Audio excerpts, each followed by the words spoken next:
kailangan mong isuot yung jacket. Mm. Jacket ng pagiging komedyante mo. Mm. Parang para sa amin mga komedyante, parang ito yung weather ng work namin. Pero syempre pag tao lang rin naman tayo at meron tayong mga pinagdadaanan din sa buhay.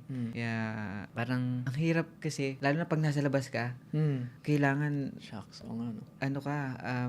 lagi kang nakangiti, lagi kang nakakatawa. Pero may mga moments na pagka nakakasalubong mo sa mall o ganyan, o sa kung saan man mga lugar. Uy, pala, ang bango pala niya sa personal.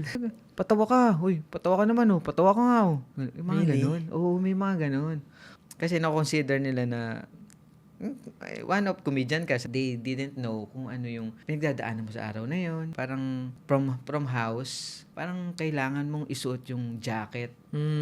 Jacket ng pagiging komedyante mo. Suot mo maghapon yun sa trabaho mo. Tapos, after work, after shooting, uubarin mo na ulit yun. Iiwan mo na ulit. Pag uwi mo ng bahay, ikaw na ulit yun.